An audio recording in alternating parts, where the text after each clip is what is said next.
The sun in Ojoto Burger wasn't just hot. It felt personal, like a punishment. By 10 a.m., it was already beating down on the corrugated iron roofs, making the very air sweat. Tucked between a buzzing betting shop and a woman selling the coldest drinks in the area was Mama Put's roadside garage.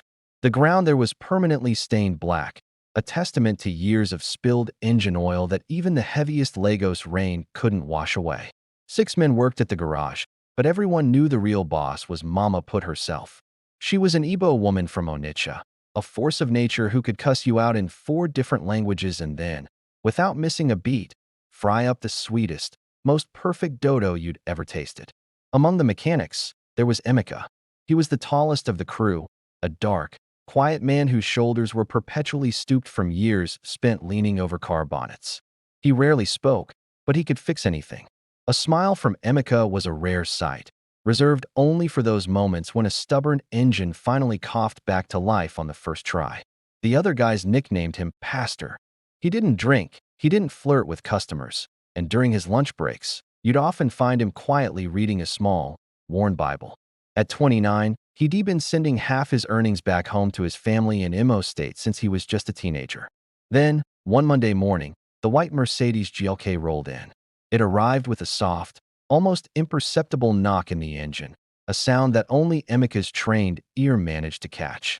The driver's door opened, and a long, fair leg, clad in expensive denim, emerged first. Then the rest of her appeared, Adetutu Bankhole. She was the head of corporate banking at one of those big, new-generation banks. Her wrapper and blouse alone probably cost more than what all the mechanics earned in a month. She navigated the oily puddles on the ground with a look of personal offense, her sunglasses so large they hid half her face. "Emeka, good morning," she said, her voice smooth, as if she'd known his name all along. He slowly, deliberately, wiped his grease-stained hands on a rag that had long since given up on being clean. "Morning, madam," he replied, his voice low. Instantly, the other mechanics busied themselves, suddenly finding deep fascination in the engines they were working on. They knew the routine. This particular customer was different. She didn't pay for repairs in the usual way. Instead, she'd buy lunch for the entire garage, always jollof rice with plenty of meat, always with ice-cold Coke or malt, and tell them to keep the change. Behind her back, they called her Auntie Tootie. To her face, it was always a respectful madam. You didn't mess with a woman who could press 5 crisp 1,000 naira notes into your hand and still make you feel like you were the one in her debt. Every time the Mercedes showed up, Emeka was the one who fixed it. Sometimes, there was a genuine issue. Other times, it felt like she just needed an excuse to be there. She would sit on a faded plastic chair under the shade of the almond tree, legs elegantly crossed, tapping away at emails on her phone while Emeka changed a fan belt or topped up the AC gas. When the work was finished, she never asked for a bill. Her only question was, "Boys, what will you eat today?" Then, she'd transfer money directly to Mama Put's account before gliding away in a cloud of Gucci perfume and the faint scent of burnt clutch. The moment she was gone, the teasing would start. "Pastor, this one is looking for a husband, oh. You better shoot your shot before one Yahoo boy carries her away." Emeka would just offer a small, tight smile and return to his work, tightening bolts on some other car. But Emeka noticed things the others didn't. He saw that she had stopped wearing her wedding ring. He heard the brittle edge that had crept into her laughter. He saw the way she sometimes stared for a little too long at the neighborhood kids playing football in the gutter. One afternoon, she surprised them. She brought spicy pepper soup and bottles of Star beer. While the other guys jostled and argued over the choicest pieces of meat, she walked over to where Emeka was, busy bleeding the brakes under an old Toyota Camry. "You don't drink?" she asked, her voice soft. "I manage small," he answered, his voice muffled from under the car. Then, she did something unexpected. She crouched down, in her pencil skirt and high heels, so that he could see her face. "Thank you," she said, "for always making my car quiet. I like quiet." He slid out from under the car, sitting up on the mechanic's trolley. And for the very first time, he looked directly at her, holding her gaze without flinching. "You are welcome, Auntie Tootie." In that brief, silent moment, something passed between them. It was too fast for words, but too real to be ignored. From that day on, the other mechanics stopped their teasing. They saw it too. The way she looked at Emeka when she thought no one was watching, and the way he masterfully pretended not to notice. Mama put, ever the observer, just sucked her teeth and muttered to herself, "This kind of love starts small, but it ends in the house." She was right, of course. She just never could have guessed how loudly and how dramatically it would all end. Everyone in Ojodu Burger knew when the white Mercedes was on its way. You could hear it long before it turned the corner. The purr of that V6 engine was a sound smoother than any Okada weaving through the traffic. The way that car glided over potholes without so much as a rattle was almost an insult to every other battered vehicle that limped its way into Mama Put's garage. Adetutu Bankole didn't just arrive, she made an entrance. And she always came alone. No driver, no personal assistant scurrying behind with an umbrella, no security detail in a chase car like the other big madams in Lagos. It was just her, a designer headscarf tied perfectly, those oversized sunglasses, a gold watch flashing against her caramel skin, and a handbag that cost more than Mama Put's entire food business. When she stepped out of that car, conversations would die mid-sentence. Even the goats tied up under the almond tree seemed to pause their chewing. The very first time she visited, Chike, the loudest and boldest of the apprentices, tried his luck. "Fine auntie," he called out. "Your boyfriend is not trying, oh? Why are you driving yourself?" She had removed her sunglasses slowly, looked him up and down as if he were a smudge on her car's pristine dashboard, and replied coolly, "My boyfriend is in London. He sent me to tell you to face your work." The entire garage erupted in laughter. Chike never quite recovered from that public shutdown. After that incident, everyone learned the unwritten rules of Auntie Tootie. Rule number 1, never call her baby, mummy, or sweetheart. Rule 2, never, ever ask for her phone number. Rule 3, when she says fix it for free, you fix it for free, no questions asked. And Rule 4, when she sends money for food, you say thank you, ma, and you eat like it's a festival. But it wasn't just about the money or the free food. It was the little things, the way she remembered details.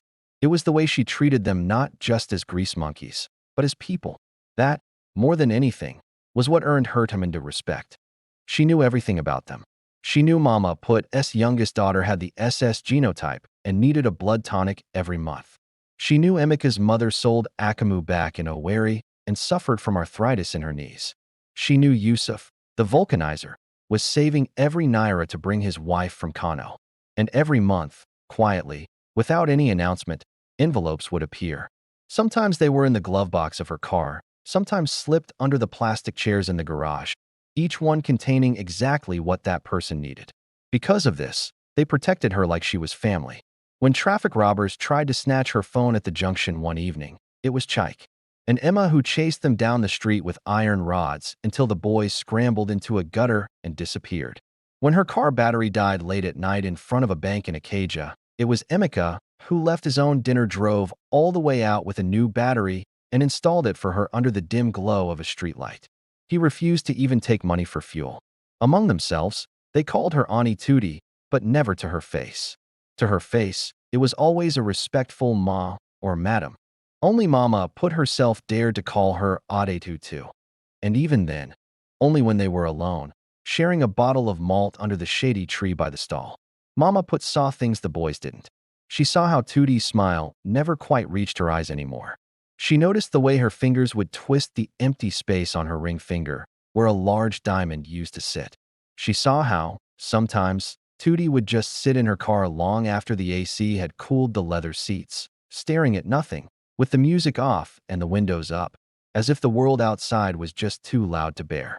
One afternoon, after the boys had gone off for Friday prayers or to the nearby beer parlor, Mama Put walked over to the Mercedes and spoke through the open window. "Tutu, wouldn't day happen? This your fine face day, carry heavy load." Tootie let out a laugh, but it cracked in the middle. "Mama, marriage is a long, complicated thing." Mama Put leaned closer. "Ehen, your husband no day treat you well." Tootie's voice went quiet. "He treats the London boys he hangs out with very well. Me, not so much." Mama Put hissed, a long, sharp sound of disapproval. "Rubbish man. If I born Pekin way do woman like that, I go to sewn him straight." For the first time that day, Tootie smiled for real.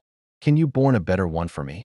Mama Put's eyes drifted across the garage to where Emeka was lying under a Corolla, only his long, dusty legs sticking out. I get one here way quiet past graveyard, but him heart correct, and him hand work no day lie. Tootie followed her gaze and laughed softly. Mama Put, you want sell your boy? I no day sell, Mama Put said, standing up straight. I just day point road. Person way get sense go follow. That day, Tootie left a particularly fat envelope, 25,000 naira, just for Emeka. Inside, a small note read, for your mama's drugs. Don't argue. T. The next time she came, he tried to return it. But she just looked at him, a steady, unwavering gaze, until he slowly put the envelope back in his pocket. From that day on, something shifted. The other boys noticed it. They noticed how Emeka started washing his hands extra clean whenever her car was expected. How he'd quickly change into the least oily shirt he had before walking over to her window. How, when she asked a question, he now answered in full sentences instead of just yes ma. And Tootie, Ani Tootie, the woman who could silence the entire garage with just one look, started lingering a little longer after her car was ready. Sometimes she even brought food herself. Jollof rice in glass bowls, spicy pepper soup in stainless flasks, and soft ajij bread wrapped in serviettes. She would sit on the small wooden bench with them and eat, laughing when Shaik told his ridiculous stories, and scolding Yusuf for not wearing his cap in the hot sun. But her eyes always found their way to Emeka, and his, no matter how hard he tried to hide it, always answered back. Mama Put watched it all unfold from her stall and said nothing. She just cleaned her chewing stick, spat into the gutter, and muttered to the evening breeze, "Love day start like joke. But when he reach your turn, he no day play again." And she was right. It was only a matter of time before the joke became destiny. The rain came down like the sky itself was angry with Lagos. It started around 3 p.m. Thick, heavy drops that hammered on car bonnets and turned the ground of the garage into a black, slippery mirror. All the customers vanished. My boys dragged plastic chairs under the little zinc shelter and started a game of what, their shouts barely audible over the drumming of water on the roof. But I didn't join them. I was under a Toyota Highlander, wrestling with a leaking radiator. Rainwater kept dripping down my neck, cold and annoying, no matter how I shifted my body. That's when the white Mercedes flew into the garage, its tires hissing on the wet ground. Adetutu jumped out almost before the car came to a full stop. Her headscarf was already soaked at the edges, and her blouse clung to her skin. She looked like she'd been either crying or fighting, maybe even both.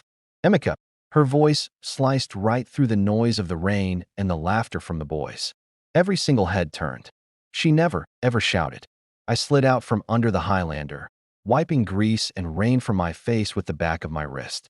"Ma, my car is making that stupid knocking sound again," she said, her voice strained. "And I have a board meeting in Acadia in 45 minutes. I absolutely cannot be late. Please." She was practically pleading. This was Ani Tootie, the proud, powerful woman who never begged anyone for anything.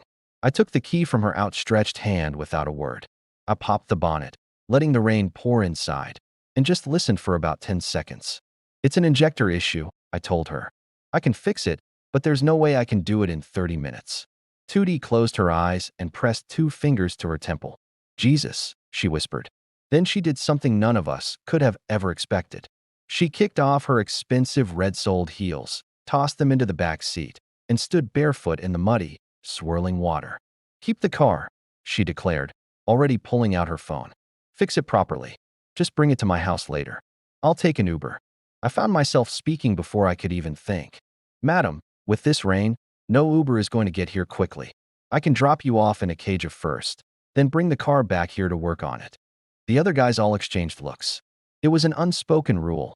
I never offered to drive customers. Ever. Tootie just stared at me, rain running down her face like tears.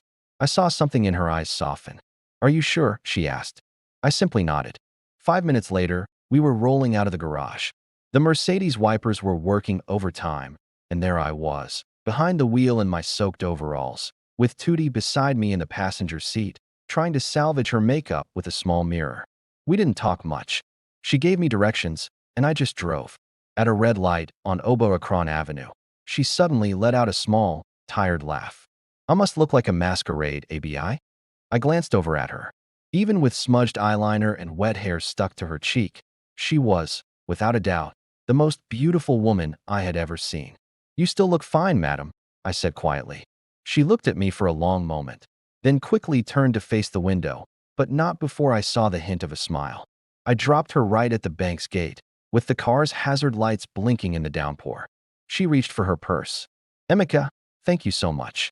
For your fuel." "I don't need it." I cut in. She hesitated, then pressed something into my palm anyway. It was two crisp 5,000 naira notes and a small business card. On the back, her home address was handwritten in blue ink. "Bring the car anytime after 7, she said. "The gate man will open for you. I'll be waiting." Later that night, around 9 p.m., I drove the perfectly repaired Mercedes through the gates of a massive house in Lekki Phase 1. The house seemed to swallow all sound. I stood in the doorway, feeling like a man who had accidentally wandered into a dream he had no business dreaming. The air conditioning was a cold, expensive kiss on the back of my neck. Every light was a soft, warm gold, and every surface shone, as if it had never known a single speck of dust. Even the silence in this house felt rich. Tootie closed the door behind me, and the click sounded so final. She didn't speak right away. She just walked deeper into the house, her bare feet silent on the polished marble floors, and I knew I was supposed to follow. So I did. I walked past a staircase that curved like something out of a music video, past framed photos of her shaking hands with governors and foreign bankers, past a kitchen that was bigger than the entire compound of my favorite mama put. She stopped at a bar tucked into the corner of the enormous living room. Without asking, she poured 2 fresh glasses of Hennessy. I hadn't even realized we'd finished the first round of drinks she offered when I arrived. The bottle was already half empty. She handed me a glass. "You saved me twice today," she said, her voice low. "First from the board meeting, and now from being stranded in the rain. Sit." And so I sat, and we talked. For hours, surrounded by the quiet luxury of her life, a world away from the noise and grease of my garage. That rainy Thursday changed everything. It was the day 2 different worlds didn't just collide, they connected. He sat on the edge of the cream leather sofa, so careful, afraid he might sink in too deep or leave a mark. She sat beside him, maybe a little closer than necessary, her knees angled toward him. Her silk nightgown had slipped just a little off one shoulder. He tried not to look, but he did. "You're always this quiet?" she asked, taking a sip from her glass. "Work teaches you to keep your mouth shut sometimes," he answered. She let out a laugh, a low and real one. "I like quiet. My husband talks too much, mostly to other men." The words just dropped between them, like a stone into perfectly still water. Emeka didn't know what to say, so he drank instead. The cognac burned sweet as it went down. Tootie stared into her own glass. 6 years, Emeka. 6 years since anybody touched me like a wife. He flies in, drops shopping bags from London, and flies right back out again. Sometimes he doesn't even sleep in the house. I'm 38. My body still works. My heart, I don't know anymore. Her voice cracked on that last word. Emeka felt something twist inside his chest. He set his glass down very carefully. "Madam, Tootie, you are a fine woman. Any man who doesn't see that is a fool." She looked at him then, really looked at him. Her eyes were glassy from the drink and something much heavier. "Stay," she whispered. "Just for tonight. I'm not asking for forever. Just let me remember what it feels like to be wanted." He knew he should have said no. He should have stood up, thanked her for the drink, and walked back out into the rain to catch a bus to Ojodu. But he was 29 years old, and the most beautiful woman he had ever seen was asking him to hold her like she was drowning. He stood up, but only to take the glass from her hand and place it beside his on the table. Then he did the only thing he could. He pulled her gently to her feet, wrapped his arms around her, and just let her cry into his soaked work shirt. She cried like someone who had been holding back a flood for years and had finally let go. Her whole body shook with it. He just held her tighter, one hand on the back of her head, the other around her waist, feeling the warmth of her through the thin silk. When the tears finally started to slow, she didn't pull away. She just tilted her head up, her eyes red but somehow fierce. "Kiss me." He did. It started soft, so careful, like he was afraid she might break. Then her hands came up to his face, her nails scraping lightly against his stubble, and the kiss became hungry. She tasted like cognac and salt and 6 long years of loneliness. Somehow they were moving. Down a hallway he didn't remember entering. past doors he didn't see, until her back hit the bedroom door and it swung open. The room was dark, except for the city lights bleeding through the tall windows. The bed was enormous, with white sheets turned down like an invitation. She stepped back, let the straps of her nightgown slide from her shoulders, and it pooled at her feet like water. Emeka's breath just stopped. She was more beautiful than any dream he had never even dared to have. He crossed the space in 2 strides, lifted her clean off the floor, and she wrapped her legs around his waist like she had been waiting her whole life for someone strong enough to carry her. They didn't make it to the bed right away. He pressed her against the wall, kissing her neck, her collarbone, her shoulders, until she was moaning his name like a prayer. Her fingers fumbled with his shirt buttons, pulling it over his head, her nails raking down his back. When he finally carried her to the bed and laid her down, she pulled him with her, desperate, urgent. Slow, she begged, even as her hips rose to meet his. No, fast. Oh, Emeka, I don't know, just don't stop. He didn't stop. He moved like a man who had been given one night to prove that heaven was real. And Tootie, for the first time in 6 years, cried again. But this time, it was from too much feeling, from being touched like she was precious, from remembering that her body could still sing. After, she lay on his chest, tracing the small scar above his ribs with one finger, breathing hard. Emeka stared up at the ceiling, his heart pounding, a sense of guilt already creeping in like smoke under the door. She felt it. She seemed to feel everything. Don't you dare regret this, she whispered against his skin. He closed his eyes. It was too late. The rain outside had stopped. But inside, something had only just begun to pour. They never did make it back to the glasses in the living room. Emeka sat on the edge of the massive bed, shirtless, his trousers still unbuttoned, staring at his oily work boots on the cream rug as if they had personally betrayed him. The room smelled of her perfume, of intimacy, and the faint metallic scent of his own guilt. Tootie was in the bathroom. He heard the tap run, then stop. When she came out, she had wrapped herself in a short white robe, her hair loose and wild, her face scrubbed clean. She looked 19, not 38. She stood in the doorway, just watching him. You're leaving, she said. It wasn't a question. I don't know what just happened, madam. I disrespected you. I drank your liquor. I came into your bed, Emeka. She crossed the room in 3 steps and stood between his knees. Look at me. He forced his eyes up to meet hers. They were wet. You did not disrespect me, she said softly. You gave me something I begged for. Something I have not felt since I was a new bride. You made me feel something so sweet. It brought tears to my eyes, not because you hurt me. He just shook his head. I took advantage. You were drinking, you were lonely, and she placed a finger on his lips, silencing him. Stand up. He stood. She untied her robe and let it fall to the floor. His breath caught all over again. Then she took his hand and placed it over her racing heart. Feel this, she said. This is not from the drink. This is awake. For the first time in years, I am awake. She stepped closer until her body was pressed against his. This story is just getting started, and you won't want to miss what happens next. Make sure you're subscribed and have your notifications turned on, because the next chapter is going to be unforgettable. Do it again, right now, so you know it wasn't just a fleeting moment. So you know I want this with my eyes wide open. He tried to speak, but she silenced him with a gentle touch. This time was slower. No tearing of clothes, no desperation. Just the quiet, deliberate connection of 2 people who had already crossed a line and decided the other side was home. She guided his hands, showing him exactly what she wanted, where to linger, where to press a little more. She kept her eyes locked on his the whole time, whispering his name like a secret she was tired of keeping. Afterward, they lay tangled in the sheets, city lights painting silver patterns across their skin. She traced lazy circles on his chest. Stay till morning, she murmured. He closed his eyes. The guilt was still there, but it was quieter now, drowned out by the sound of her breathing and the way her leg was thrown possessively over his. He slept. At 5:47 a.m., the sun was still hiding, but the sky had turned a soft gray. He woke to a gentle touch on his shoulder, moving lower, lower. She looked up at him with sleepy, satisfied eyes.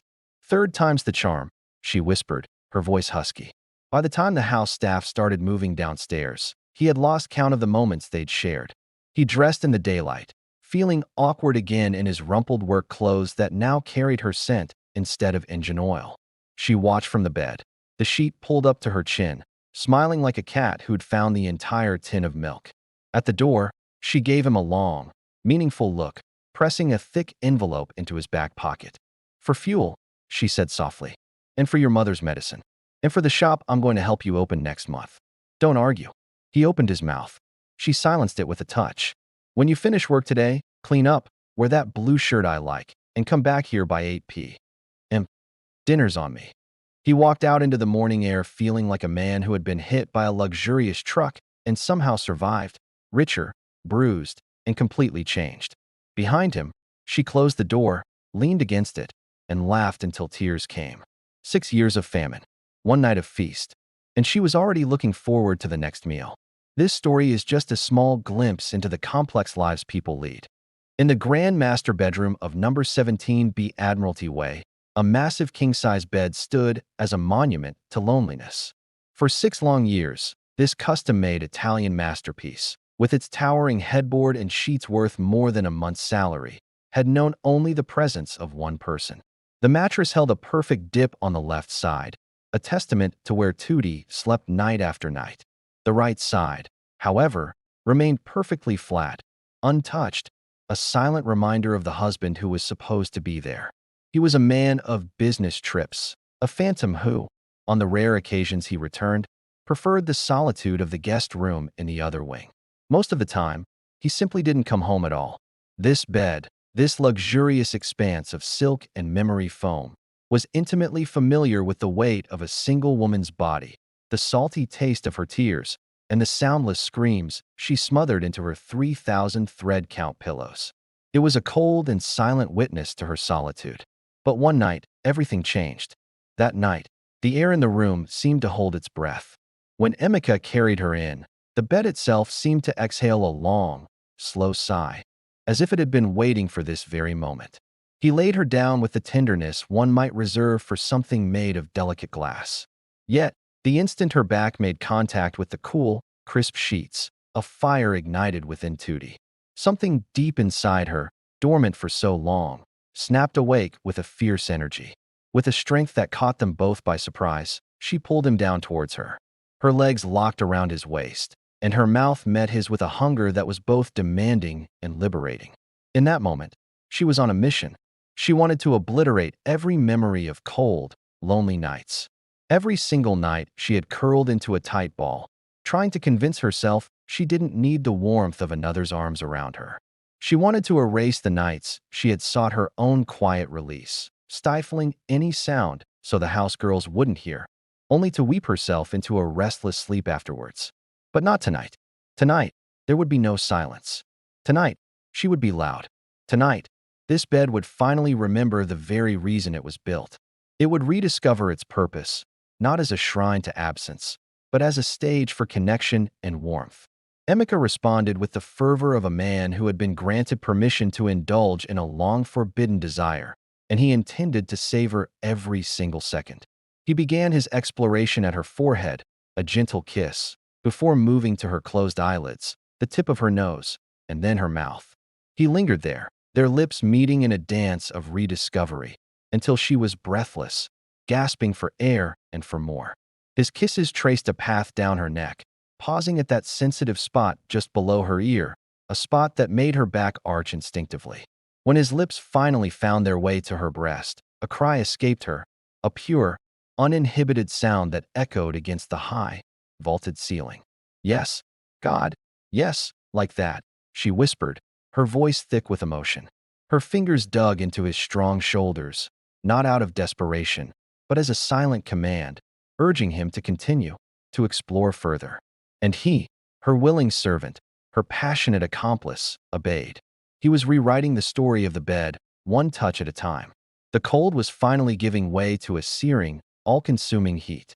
Slowly, reverently, he tasted every inch of her, mapping her body with his tongue the way he mapped engines with his hands, patient, thorough, determined to find exactly what made her run hot. When he finally settled between her thighs, she was already trembling. The first slow lick drew a broken moan from her throat. The second made her hips lift clean off the bed. By the time he slid 2 fingers inside her and curled them just right, She was speaking in tongues, half English, half Igbo, all prayer. Don't stop. Emeka, Biko, please. I'm begging you. She came with a sharp cry, back bowed, toes curled, tears leaking from the corners of her eyes. He didn't stop until she was pushing his head away, oversensitive and laughing through sobs. Then she pulled him up, kissed him hard, tasting herself on his tongue, and whispered against his lips, "Now. Inside me. Now." He entered her in one slow thrust. They both stilled at the feeling, him at how perfectly she gripped him, her at how completely he filled the emptiness she had carried for years. Then she wrapped her legs high around his back and said the words that broke him. "Move, baby. Love me like I'm yours." He did, slow at first, watching her face, learning every gasp, every flutter of her eyes. Then faster when she begged. Then harder when she clawed at his back and demanded. The headboard slammed against the wall in a rhythm older than the house itself. Tootie cried the entire time, not from pain, but from relief so sharp it hurt. She cried when he whispered her name like it was holy. She cried when he flipped her over and took her from behind, one hand gentle in her hair, the other gripping her waist.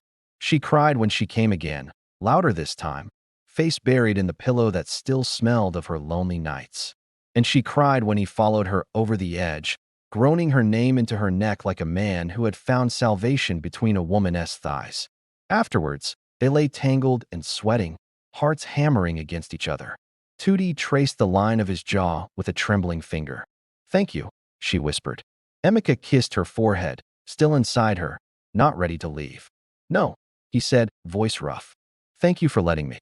The bed, that cold, expensive, lonely bed, finally felt warm. For the first time in 6 years, both sides carried the imprint of bodies that belonged there. And somewhere in the quiet house, the sheets stopped waiting for a man who would never come home. They had a new owner now. Morning guilt. The sun crept in through half-closed blinds, painting gold stripes across the tangled sheets and across Emeka's back. He woke first. For 3 full seconds he didn't know where he was. Then the scent of her, jasmine, sex, expensive cream, hit him, and memory slammed into his chest like a spanner to the ribs. He turned his head slowly. Tootie was curled on her side, facing him, one arm thrown across his waist, lips slightly parted in sleep. Her lashes cast small shadows on her cheeks. She looked peaceful, younger, almost fragile. The sheet had slipped down to her hips, exposing the curve of one breast, and the faint red marks his mouth had left the night before. Emeka's stomach dropped. He had crossed every line a man could cross. He had slept with another man's wife, a rich man's wife, a woman who had fed him, clothed his mother, paid his rent more than once without ever asking for thanks. And he had taken her 3 times, for if you counted the slow, sleepy joining just before dawn when she had simply rolled on top of him, kissed him awake, and ridden him until they were both shaking. He eased himself from under her arm, careful not to wake her. His feet touched the cold marble, and he nearly flinched at how loud it sounded in the quiet room. He found his boxers, his trousers, his shirt, buttons scattered like evidence. Every piece of clothing felt dirty now, stained with what he had done. He picked up one of her hairpins from the floor and stared at it like it was a foreign object. Behind him, the mattress shifted. "Don't you dare." Tootie's voice was husky with sleep, but sharp enough to cut. He froze. She sat up, sheet clutched to her chest, eyes already bright and awake. "Don't you dare put on that face, Emeka." He turned slowly. "Tootie, No." She swung her legs off the bed, stood naked and unashamed, and walked to him. "Look at me." He did. God help him, he did. She took the crumpled shirt from his hands and threw it across the room. "I see the guilt in your eyes," she said quietly. "I see you calling yourself all kinds of names.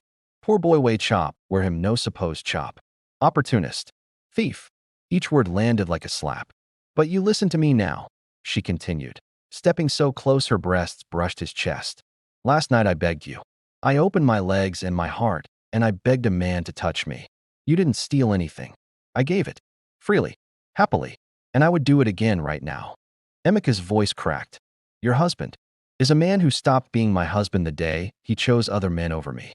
That ring on the dresser? It's decoration. Has been for years." She took his face in both hands, forced him to hold her gaze. "I am not drunk now. The sun is up. My head is clear. And I still want you."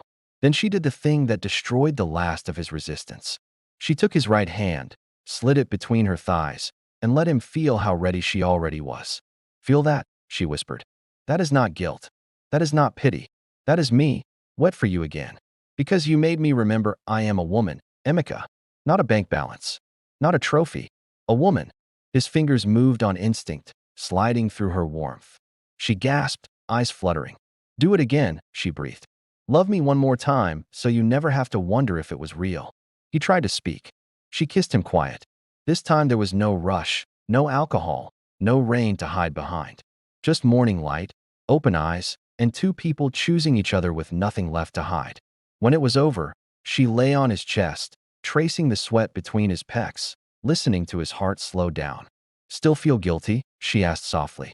He exhaled, long and shaky. A little, he admitted. She smiled against his skin. Good. Keep a little. It will remind you never to take me for granted. Then she lifted her head. I serious. But never forget the rest. I chose you, Emeka. Not because I was drunk or lonely or foolish. I chose you because when you touch me, I feel like the most precious thing in the world. And I am not giving that up. Not for guilt. Not for anybody. She kissed his chin. Now go and bath. I made the guest bathroom ready for you last night. There's new toothbrush, new towel, new everything. When you finish, come downstairs. I'm making breakfast myself. And after that, she bit his bottom lip gently. We're going to start planning how to move you out of that face me I face you in Ojodu and into this house. Because I am not done with you, mechanic. Not even close. Emeka closed his eyes. The guilt was still there. But for the first time in his life, hope was louder. 3 months later, Victoria Island smelled of fresh paint and new money. The sign went up on a Thursday morning. Emeka Auto Empire, in bold red letters on a white background, backlit so it glowed like a nightclub at night. Underneath, in smaller text, German and Japanese specialists. Diagnostics. Bodywork.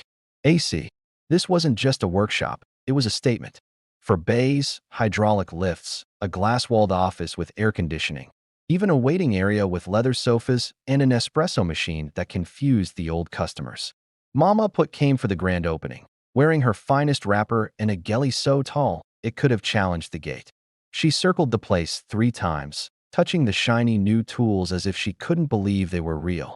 Emeka, this place is finer than a bank, she declared, her voice booming for the whole street to hear. Is this the same boy who used to sleep on a bench right here? Emeka just smiled and handed her an envelope so thick it made her eyes water. Standing beside him was Tootie, in a simple yellow dress that cost more than the monthly rent of his entire old garage. She didn't cling to his arm. She didn't need to. Everyone already knew whose money and whose man this was. The story of his rise spread like wildfire. From a roadside mechanic to the owner of the most expensive workshop on Amadou Bello Way in just 90 days. Whispers followed him. They said he won a massive bet. They said he used juju. They said he was being kept by a big madam. Only Mama Put and the old Ojota boys knew the real story, and they kept their mouths shut. Loyalty is cheaper than gossip, and Tootie had taken very good care of them for a long time. The same week the shop opened, Emeka moved out of his cramped, face me I face you apartment. Tootie sent a moving truck, 2 house girls, and a Hilux full of security men. By evening, he was officially living in the boys' quarters of her Lekki mansion. Unofficially, his toothbrush had found a permanent spot in her bathroom. His work boots were lined up next to her Louboutins, and the big bed never had a cold sight again. Of course, people talked. Tootie's friends at the bank whispered behind their champagne flutes. Can you believe it? She picked up a mechanic. It must be some kind of fleeting romance. It's a classic sugar mummy situation. Tootie heard every word, and she'd just smile her small, dangerous smile. One afternoon at the Ikoyi Club, one of the more outspoken aunties pulled her aside. Tutu, be careful, she warned.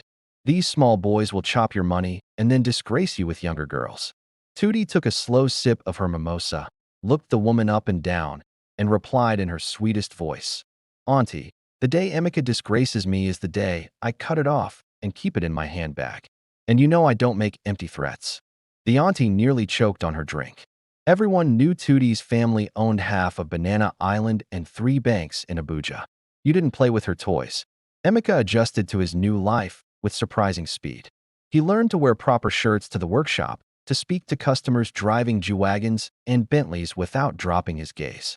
He learned to come home every night, no matter how late, and kneel by the bed to greet her properly before sliding in beside her. And their passion? It didn't slow down, it intensified. It was a fire that burned brighter than ever. Tootie wanted him in the shower before work, in the tinted window car on the way to dinner, on the kitchen island at 2 in the morning when she couldn't sleep. Even in his new office at the workshop, door locked, blinds half down, her skirt hiked up around her waist, his name echoing off the brand new walls. She marked him like territory, love bites hidden under his collar, scratches down his back, her perfume clinging to every shirt, a clear warning to any woman who might get too close. And Emeka, quiet, gentle Emeka, discovered something new about himself. He liked being owned. He liked waking up to her touch, liked the way she screamed his name when he took his time, liked the way she'd fall asleep afterward with one leg thrown over him, as if she was afraid he might vanish by morning. One night, about 6 months after the shop opened, they lay tangled in the sheets, sweating and laughing in the dark. Tootie was tracing the gold chain she had bought for him. Simple, thick, masculine. "Marry me," she said suddenly, her voice cutting through the quiet. Emeka's heart stopped. "Tootie," he started, his voice barely a whisper. "I'm serious," she insisted. "I want your name on my gate, on my children, on everything. I'm tired of pretending you're just the mechanic." He kissed her to stop the words, because if he tried to speak, he knew he would cry. 2 weeks later, he found himself standing in front of her father's house in Ikoyi, clutching a bottle of Hennessy and an envelope, his knees knocking together. The old man, a figure of immense power and wealth, looked him over for what felt like an eternity. "You know," the man said, his voice deep and steady, "I can buy and sell you 10 times over." "Yes, sir," Emeka replied, his voice firm despite the fear. And that was the beginning of the next chapter. A chapter that proved that sometimes the most unexpected paths lead to the most extraordinary destinations. "You know my daughter is stubborn like her mother." "Yes, sir." "You love her." "With my life, sir." The old man drank his Hennessy, took the envelope, and waved him away. "Marry her before she kills somebody. A woman who isn't tired in bed after a year is no small thing." This was the blessing Emeka had been waiting for. The traditional wedding was small, with just 50 people. The white wedding was even smaller, with only 30 of their closest friends and family. Tootie, his bride, wore a breathtaking dress that left her back completely bare. Everyone could see the fresh love bites she had begged for that very morning, a secret, intimate display of their passion. When the pastor finally said, "You may now kiss the bride," Emeka kissed her like he was still trying to earn the right, pouring every ounce of his love and devotion into that single moment. It was a kiss that promised forever, a seal on their new beginning. Later that night, in the luxurious bridal suite of Eco Hotel, their real celebration began. She rode him slow and filthy, their silhouettes framed against the glittering Lagos skyline watching through the floor-to-ceiling windows. The city lights seemed to dance just for them, witnesses to their unbridled joy. Afterward, she collapsed onto his chest, her body still humming with pleasure, laughing breathlessly. "Now you're really mine, Emeka Auto Empire," she whispered, her voice a mix of triumph and tenderness. He held her tight, breathing in the scent of her hair, feeling the steady beat of her heart against his. "Yes, madam," he whispered back, his voice thick with emotion. "And you are mine." In that perfect moment, wrapped in each other's arms, with the whole world seemingly at their feet, neither of them knew how dangerous those simple, possessive words would become. They believed they were at the start of their happily ever after, completely unaware of the storm gathering on the horizon, a storm that would test the very foundation of the love they had just sworn to protect. What happens when mind becomes a cage instead of a promise? The wedding night wasn't just a night, it was a 3-day marathon. They barricaded themselves in the presidential suite, and the world outside simply ceased to exist. Food from room service was an afterthought, left to grow cold on trolleys outside their door. That "Do Not Disturb" sign wasn't just a suggestion, it was a law. The hotel staff developed a sixth sense for it. They learned the routine. One quick knock, leave the food, and vanish. The sounds that echoed from behind that door were private, raw, and definitely not meant for public ears. When Tootie and Emeka finally emerged, blinking in the harsh light of reality. Something fundamental had shifted. For Tootie, hunger had transformed into an insatiable greed. Before they were married, their connection was like a controlled fire. After the wedding, it became the very oxygen she breathed.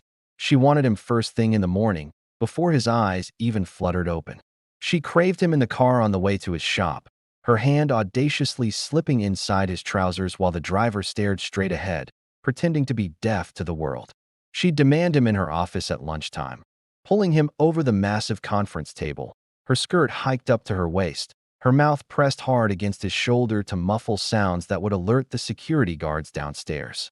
The nights were a blur of passion, leaving them both spent and shaking, yet somehow still reaching for more. Emeka, who had once been a reserved man, content with a quiet life and intimacy once or twice a week, found his world turned upside down.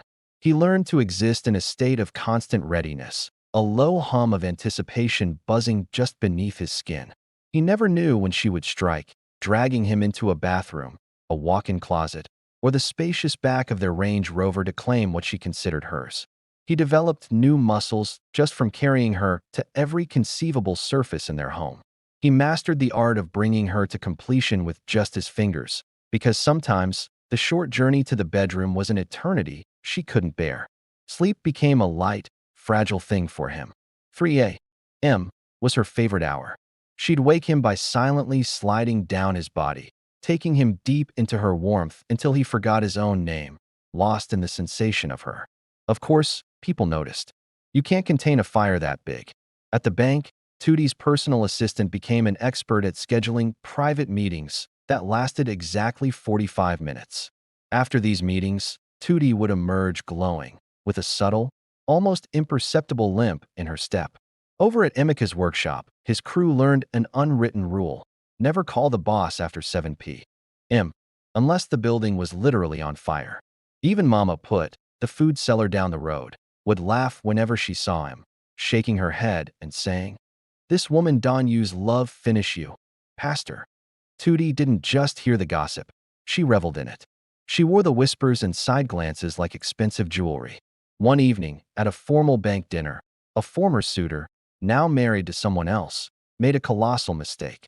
He joked, a little too loudly for comfort. "Tootie, this your new husband. Can he even keep up with you? I hear you really like the thing." A chilling silence fell over the entire table. Everyone held their breath. Tootie just smiled, a sweet, dangerous curve of her lips. Under the table, unseen, her hand tightened possessively on Emeka's thigh. She leaned in slightly and replied, her voice clear as a bell. "Darling, my husband doesn't just keep up. He laps the competition. Twice. And that's before breakfast." Emeka nearly choked on his drink. The man's face turned a shade of crimson that clashed horribly with his bow tie, and he never dared to speak to her directly again. She marked her territory with the confidence of a queen. There were the gold cufflinks, elegantly engraved with T and E. The platinum wedding band on his finger was so thick and substantial, you could probably see it from space. She bought him a new G-Wagon, matte black and menacing, with custom plates that screamed, "Tootie won." And then there were the more personal marks, the ones only she would ever see. Love bites left in hidden places, her initials sometimes scratched lightly into his skin in the aftermath of a particularly wild night. She owned him, and she wanted the world to know it. 1 year melted into 2, and the intensity didn't fade. It evolved. It got smarter, more creative. They discovered toys, adding a new dimension to their private world. They discovered the thrill of the pool at midnight, the cool water a stark contrast to their heated skin. They found out that the acoustics in their cinema room were perfect, not for movies, but for amplifying the sound of her screaming his name as she rode him in one of the plush recliner chairs. Emeka stopped feeling the need to apologize for the sheer force of his desire for her. And Tootie, she finally stopped pretending she would ever get enough. Their friends would joke that they should buy shares in condom companies. Her own gynecologist just laughed during a checkup and said, "Madam, this kind of wonderful trouble has no end." And then, just as it seemed their fire was an eternal flame, destined to burn forever without ever consuming itself, life did what life always does. It interrupted. Tootie received a massive promotion. Executive director. She was the youngest in the bank's entire history. The new role came with all the trimmings: a sprawling corner office with a panoramic view of the city, a personal driver, a new PA who practically saluted when she walked by. It also came with a house that suddenly felt cavernous and unnervingly quiet during the long workdays. They decided they needed help. A live-in maid. Someone who could cook proper meals, keep the large house running smoothly, and remember to water the delicate orchids that Tootie adored but constantly forgot. They put out the word through their network. Soon, a recommendation came back. A young woman, 24 years old. They said she was light-skinned, quiet, and a very hard worker. She was from Imo State, just like Emeka. Her name was Chioma. She arrived for her interview on a Tuesday morning. Tootie was already at the bank, commanding her new empire. Emeka handled the interview alone. He asked the standard questions about her experience and skills. She answered each one softly, her voice barely a whisper. Her eyes remained lowered the entire time, her hands folded neatly in her lap. As he spoke to her, a faint sense of familiarity tickled the back of his mind. He was sure he'd seen her somewhere before, but he just couldn't place her. He called Tootie. Babe, she's perfect. Polite, neat, speaks good English. Start her next week. Tootie, rushing between meetings, barely listened. Yes, fine. If you like her, I like her. Just make sure she knows the rules. No male visitors, no cooking with too much Maggie, and nobody enters our bedroom. Ever. Chioma moved in on Monday. She wore simple dresses, kept her hair in a neat bun, and smiled like someone carrying a secret she had buried deep. On her first night, as she unpacked in the boys' quarters, she opened an old phone and scrolled to a saved photo. It was her and a younger Emeka, arms around each other at a village stream, both laughing, both 18. The caption underneath, typed years ago, still glowed in the dark room. Fine boy, red heart, my chairman forever. Chioma kissed the screen, closed her eyes, and whispered to the empty room. I don't find you again, Emeka. Upstairs, in the big bed that had finally learned what warmth was, Tootie rolled over in her sleep and reached for her husband.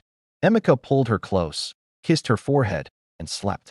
Neither of them heard the soft footsteps that paused outside their door for a long moment before walking away. Some fires burn bright and clean. Others wait quietly in the corner, holding a box of matches and a smile. The house on Admiralty Way was about to learn the difference. 2 years of marriage turned the house on Admiralty Way into a private temple of pleasure. The staff learned to move like ghosts. The driver learned to take the long route when Madam called from the back seat and said, raise the partition. The gardener learned never to trim the hedges near the pool house between 11 p.m. and 2 a.m. Emeka's body changed. The quiet mechanic who once carried only spanners now carried his wife upstairs without breathing hard. His shoulders filled out his tailor-made shirts.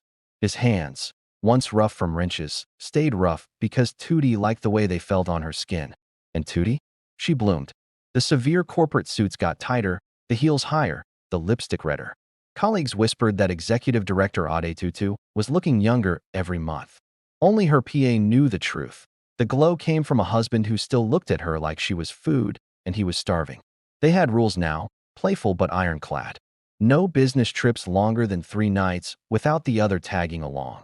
Hotel rooms were cheaper than the fights that happened when they were apart too long. And whoever says I am tired first has to do exactly what the other wants the next morning, no excuses.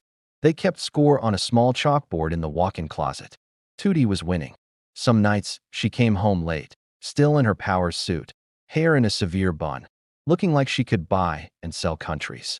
Emeka would be waiting in the bedroom wearing nothing but one of her silk ties around his neck. She would laugh, drop her handbag, and ruin the suit on the floor within 30 seconds. Other nights, he came home smelling of engine oil and hard work. She would meet him at the door on her knees, still in her pearls and pencil skirt, and greet her husband the way she said queens used to greet kings. They broke furniture. They replaced headboards twice. They once flooded the cinema room because somebody left the ice bucket too close to the couch during a particularly athletic session. Tootie started calling him chairman in public and fine boy when she was close. Emeka started calling her madam in front of people and my wife when he was inside her, like he still couldn't believe it was real. They were insatiable, shameless, and deeply, stupidly in love. And then the new job swallowed more of her time. Board meetings in Abuja. Credit committee in London. Investor dinners in Dubai. The first time she traveled for 5 days, Emeka thought he would die. He sent her videos every night. Nothing that could ever leak, but enough to make her lock her hotel door and handle things herself while watching him on her phone. She sent him voice notes that made his hand move on its own the second he pressed play. When she came back, they didn't speak for the first 6 hours. They barely made it through the front door. Chioma opened it for them that night. She took one look at Madam being carried in with her legs wrapped around Sir's waist, lips fused, and quietly closed the door behind them. That should have been the first warning. But love is blind, and theirs was practically blindfolded and handcuffed. Chioma cooked better than any chef they had ever hired. She pressed Emeka's shirts perfectly. She called Tutti Ma and Emeka Sir, and never raised her eyes too long. She was perfect. Too perfect. What do you think will happen next? Will Chioma's quiet patience pay off? Or will Tutti and Emeka's fiery love burn through any obstacle? Let me know your predictions in the comments below. If you're hooked on this story, make sure you hit that subscribe button and turn on notifications. At night, when the house finally quieted after the headboard stopped banging against the wall, Chioma lay in her small room and listened. Sometimes she touched herself to the rhythm of Tutti's moans drifting down the hallway. Sometimes she cried quietly into her pillow. And sometimes she opened that old phone, stared at the teenage photo of her and Emeka by the village stream, and whispered the same words like a prayer. Soon, Chairman. Very soon. Upstairs, wrapped around her husband, slick with sweat and satisfaction, Tutti would kiss Emeka's neck and murmur, "You are mine, oh. Only mine. Forever." Emeka, half asleep and fully spent, would pull her closer and answer, "Yes, baby. Only you." Neither of them noticed that the flame that had kept them warm for 2 straight years had grown so bright, so hot, that it had started to cast very long shadows. And in one of those shadows, something old and bitter was slowly reaching for the light. The new maid. Chioma moved into the boys' quarters on a Monday morning with one gonna-must-go bag, one small suitcase, and a smile that never quite reached her eyes. Tutti was already late for a 9 a.m. strategy meeting in Victoria Island.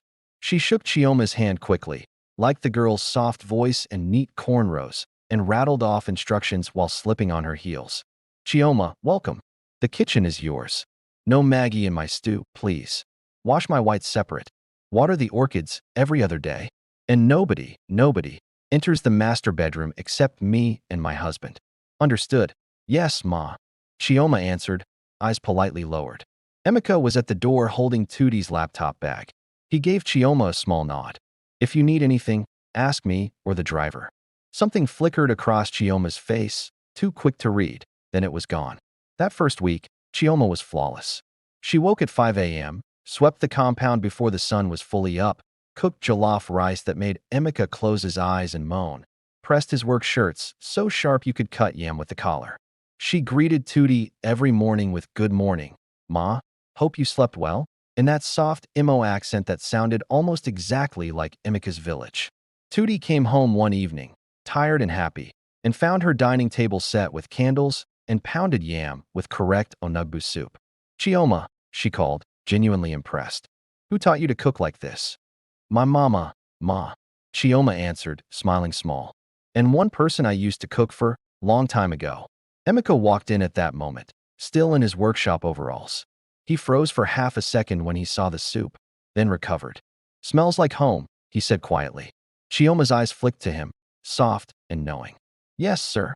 Exactly like home." Tutti missed it. She was too busy pulling Emeka by the tie toward the stairs, laughing. "Come and bath. Chairman, food can wait. I can't."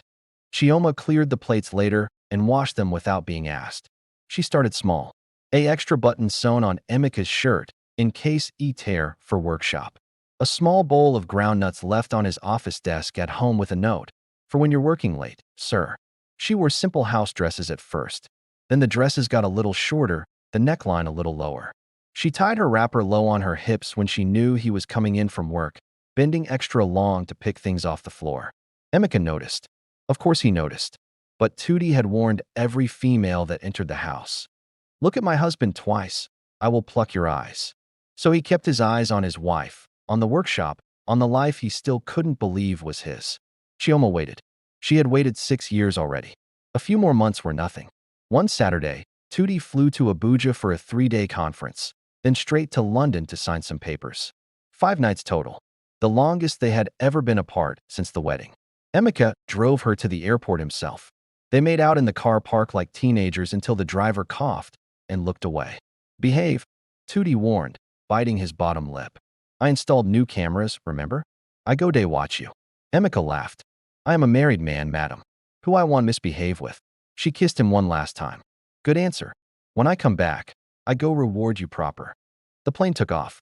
The house suddenly felt too big. That night, Chioma cooked correct pepper soup with plenty goat meat and fresh fish. She brought it to Emeka in the cinema room where he was watching a match. Wearing a short satin nightgown she claimed was too hot. "The AC no day blow well from my side." Emeka thanked her, eyes on the TV. She sat on the arm of his chair just to ask if he needed anything else. He told her no, politely but firmly. She left, but not before brushing her breast against his shoulder as she stood up. Day 2, she accidentally walked into his home gym while he was bench pressing shirtless. She apologized, eyes wide, but stood there long enough to trace every line of sweat running down his stomach. Day 3, she knocked on the master bedroom door at 11 p.m. with a cup of chamomile tea. "Ma always say you like tea before bed when she's not around," she lied softly. Emeka was already in bed, scrolling through old videos Tootie had sent him from London, videos that had left him hard and missing her like a physical ache. He took the tea, told her thank you, and closed the door. Chioma stood outside the door for a full minute, listening to him breathe. Then she went back to her room, opened her old phone, and played a voice note Emeka had sent her in 2017, back when he was still her fine boy. "Chioma baby, I miss you die. When I hammer, I go come carry you. Wait for me." She played it again and again. Then she opened her wardrobe, took out the red lace lingerie she had bought the week she heard he was getting married, and laid it on her bed like a promise. Upstairs, Emeka turned off the lights, rolled into Tootie's cold side of the bed, and forced himself to sleep. He never saw Chioma standing at the end of the hallway in the dark, watching the door like a ghost who had finally come home. 5 days, she thought. 5 days was more than enough time to remind a man what he used to call heaven. And she had waited long enough. Abuja, one forgotten charger. Tootie's hotel room in Abuja overlooked the city like a queen's balcony. Marble floors, champagne on ice, a king-size bed she hated because it was too big and too empty.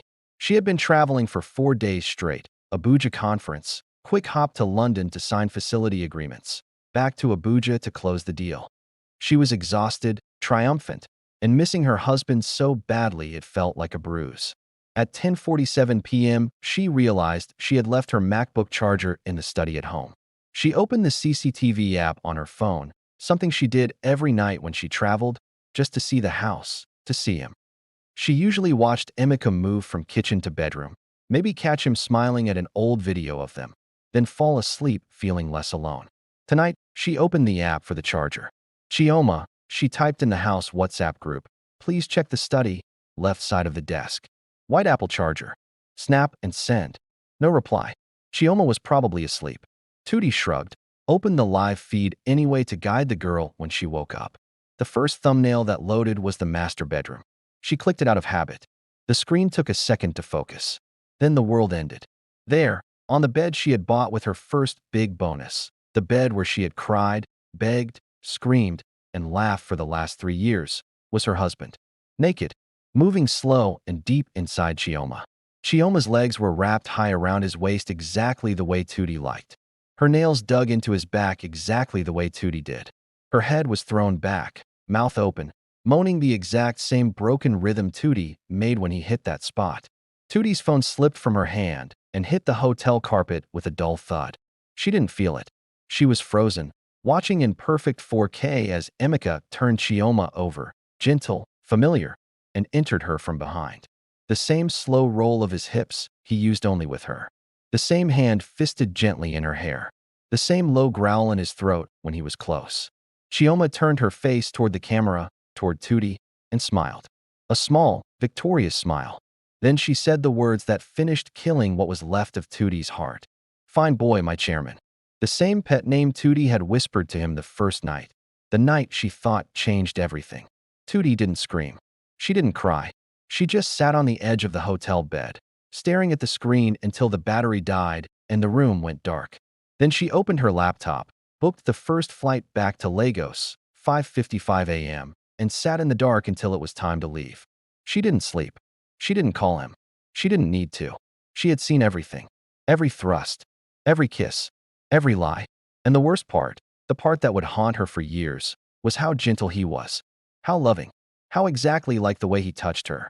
As the plane took off from Abuja, Tootie looked out at the city lights shrinking beneath her and finally spoke. One sentence. Quiet. Ice cold. I will scatter everything I built. She meant it. Every brick. Every kiss. Every promise. She was coming home to burn it all down. The exact same style. The plane landed at 7:12 a.m. Tootie did not go through the arrival hall like a normal person. She walked straight to the tarmac where the bank's pilot was waiting with the helicopter. 22 minutes later, she was above Lekki, watching the Atlantic glitter like broken glass. She hadn't slept. She hadn't cried. She had only showered, changed into a black abaya in dark shades, and painted her lips blood red, or paint. The house was quiet when the gate opened. Too quiet. The security men took one look at her face and stepped aside without a word. She walked in barefoot. She had kicked off the Louboutins in the chopper. The marble was cool under her soles. She wanted to feel every step of this walk. Chioma was in the kitchen, humming, making breakfast. She wore one of Emeka's old singlets and nothing else. Her legs were still marked with faint finger bruises. Emeka was upstairs. Tootie heard the shower running. She stood in the doorframe and watched Chioma dance small small to an Asaki song while slicing plantain. Chioma turned, saw her, and the knife slipped from her hand. Clatter. Good morning, Ma, she stammered, smile dying. You come back early. Tootie didn't answer. She just looked at the singlet, Emeka's favorite blue one, the one she used to sleep in after sex, hanging loose on Chioma's smaller body. Chioma tried again. I was just. Shut up. 2 words. Soft. Final. The humming stopped. The house held its breath.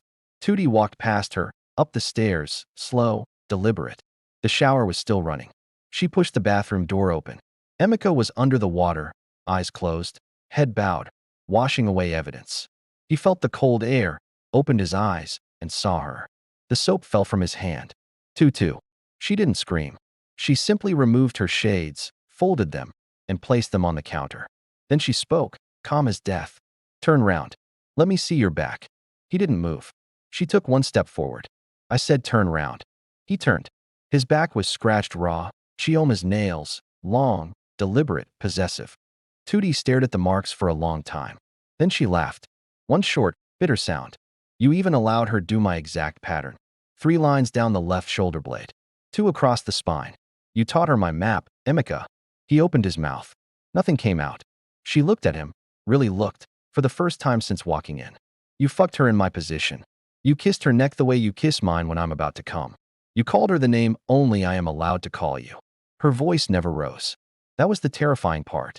Emeka fell to his knees on the wet tiles, water still pouring over him. Tutu, I swear it just. Don't. She cut him. Don't insult me with it just happened. Nothing just happens in my house. Downstairs, Chioma was frantically packing her Ghana must go. Tootie heard the noise, walked to the top of the stairs. Chioma. The girl froze. Leave the bag. Everything inside it I bought, including that singlet. Take only what you came with. The gate is open. Chioma started crying. Ma, I'm sorry. Now. Chioma ran out in only the singlet and panties, barefoot, into the morning sun. Tootie turned back to the bathroom. Emeka was still on his knees, shaking. She opened the wardrobe, started pulling out his clothes, suits, native, shoes, watches, and throwing them into the corridor. He crawled after her. Tutu, please. I beg you. It was a mistake. She kept throwing. You want to know the funny part? She said, voice steady. I was going to surprise you. I found out yesterday I'm 8 weeks pregnant. Our first child. I was coming to tell you we finally did it. The shirt in her hand fell. She looked at him then, and for the first time tears came, silent, furious. But you couldn't wait 5 days. 5 days, Emeka. He broke. Loud, ugly sobs. She walked to the safe, opened it, took out the title documents to the workshop, the house, the cars, everything that had his name because of her. She dropped them at his feet. Take. Everything I gave you, take. I regret the day I saw you under that bonnet. Then she walked out. He ran after her, naked, dripping, begging in the driveway while neighbors filmed from balconies. Security stood like statues. Nobody dared touch Madam's husband, even now. Tootie got into the Range Rover, lowered the window, and looked at him one last time. You wanted your old life back? Congratulations. You have it. She drove away. In the rearview mirror, she saw him collapse in the middle of the road, naked and screaming her name. She didn't look back again. Some fires don't die quietly. Some just burn the whole house down with them inside. Dawn of broken gates. The house on Admiralty Way never felt so large and so empty. Tootie locked herself in the master bedroom. The same bed now stripped bare, mattress dragged to the balcony, and set on fire by her own hands while the security men watched in silence. She showered for 2 hours, scrubbing until her skin was raw, trying to wash away the pictures that in her head. Then she sat on the floor in a towel, stared at the burnt patch on the balcony, and made phone calls. First call, the lawyer. Reverse every single thing in his name. The shop, the cars, the accounts. I want him back to zero by Monday. Second call, her father. Daddy, I'm coming home for a while. Third call, the doctor. She booked the earliest scan. She needed to see the heartbeat. She needed something that was still hers alone. Emeka did not leave the gate. He sat on the bare road in nothing but boxers the security had thrown at him, begging, crying, calling her name until his voice disappeared. Neighbors filmed. Videos went viral. From grass to grace back to grass. He didn't care. When darkness fell, the gateman finally took pity and gave him one wrapper. He wrapped it around himself and slept on the floor outside the gate like a madman. Tootie saw everything on the CCTV she still hadn't turned off. She watched him all night and felt nothing but cold. 3 days later, the workshop on Amadou Bello Way had a new sign. Property of Bankole Holdings. Closed until further notice. The boys were paid off. The tools were moved. The glowing red sign was torn down. Emeka came to the gate every morning and every night for 2 weeks, kneeling, sending messages, flowers, voice notes that broke in the middle. She read none of them. She deleted everything. She moved into her father's house on Banana Island, took the east wing, locked the door, and prepared to raise her child alone. Then, at 12 weeks, the doctor said the words that cracked the ice around her heart. Madam, the baby is fine, but your blood pressure is too high. Stress can kill this pregnancy. You have to choose, anger or your child. That night she sat in her childhood bedroom and remembered her own fatherless years, the teasing, the empty chair at school events, the way she used to pray for a daddy like other children. She placed her hand on the small swell of her belly and whispered, I won't do this to you. She called him. One sentence. Come home. He arrived in a Danfo, no shoes, wrapper still tied like a madman. He had lost weight. His eyes were red. He fell at her feet in the parlor and cried like a child. She looked down at him for a long time. Then she said the hardest words she ever spoke. I forgive you. For this child. Only for this child. But listen to me carefully, Emeka. You will sleep in the guest room until I say otherwise. You will kneel and greet me every morning and every night. You will sign whatever I put in front of you. If you ever look at another woman again, I will destroy you so completely they will write books about it. Do you understand? He nodded, tears soaking her feet. Yes, my wife. She stepped over him and walked away.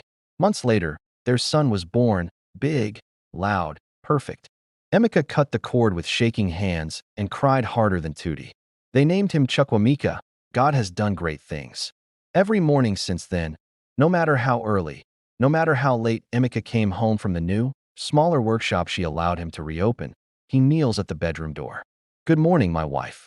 Thank you for keeping me. Tootie looks at him for a long moment, then touches his head. Stand up, Chairman. Your son is waiting. Some mornings she smiles. Some mornings she doesn't. But the gate stays closed to every other woman. And the lesson is carved deep into both their hearts. Some things you break once, you spend the rest of your life repairing. And some forgiveness is heavier than any punishment ever could be. The boy who grew up between knees and silence. Chukwuemeka, Emeka Jr. or Junior to the house helps, Odogwu to his father, and my prince to his mother, was born into a house that had already been broken and rebuilt. He never knew the full story, of course. Children rarely do. But he felt it in the air the way some children feel rain before it falls. Age 3 to 5, the kneeling years. Every morning, before the sun was fully up, Junior would wake to the soft creak of the bedroom door. He would toddle out in his Spider-Man pajamas and find his father on his knees in the hallway, head bowed, saying the same words. "Good morning, my wife. Thank you for keeping me." His mother, still in her silk nightgown, hair wrapped in a satin scarf, would stand over Daddy like a queen. Sometimes she touched Daddy's head and said, "Stand up, Chairman." Sometimes she just looked for a long time, then walked past him to the kitchen. Junior didn't understand, but he copied. He would kneel beside his father, small knees on cold marble, and whisper, "Good morning, Mummy. Thank you for keeping Daddy." The first time he did it, his father cried. His mother picked him up so fast and held him so tight he couldn't breathe. After that, it became their ritual. Father and son kneeling together until Mummy gave permission to rise. Age 6 to 9, the quiet house. The house was never loud. No shouting. No slamming doors. No raised voices, ever. Junior learned early that when Mummy's face went still, you became very small and very quiet. He learned that Daddy never brought friends home. He learned that Chioma's name was never spoken. If it slipped out, maybe a cousin mentioned a girl from the village. The temperature in the room dropped 10 degrees, and nobody spoke again until Mummy left the table. He learned that his father still slept in the guest wing most nights, even though the big bed was big enough for 10 people. Some nights Junior would sneak into the guest room and crawl into Daddy's bed because he had nightmares. Daddy would hold him tight and rock him, whispering, "I am here, Odogwu. I will never leave you." One night, at 7, Junior asked, "Daddy, why do you kneel for Mummy every day?" Emeka was quiet for so long Junior thought he was asleep. Then, "Because I made her cry once, very badly. And kneeling is how I say sorry every day, so she never cries again because of me." Junior thought about it. "Okay," he said. "When I grow up, I will kneel for my wife too." Emeka laughed and cried at the same time. Age 10 to 12, the prince and the palace. By primary school, everyone knew Junior was that bankhole boy. The one whose mother came to PDA in a convoy. The one whose father picked him up himself in a modest Toyota instead of the G-Wagon the other rich kids had. The one who never joined the "my daddy is richer than your daddy" fights. Junior was gentle like his father, tall for his age, with his mother's light skin and his father's quiet eyes. Teachers loved him. Bullies learned fast not to touch him. Once, a boy pushed him in the corridor. The next week, the boy's father came to school begging because his bank loan had mysteriously been called in. Junior noticed things. He noticed that when Mummy traveled, Daddy slept in the master bedroom again, holding her pillow like a man holding water. He noticed that on Mother's Day, he had to make 2 cards. One for Mummy, one for Grandma, because Daddy said, "Some women raised children alone and deserved double honor." He noticed that Daddy still flinched whenever a pretty house help was hired, and Mummy interviewed them herself now, eyes sharp as blades. He noticed that his parents never fought, but sometimes the silence between them was so heavy he felt it on his chest. Age 13, the question. One night, after a football match, Junior came home late. He heard voices in the study, low, urgent. The door was ajar. He stopped. Mummy was speaking, voice like ice.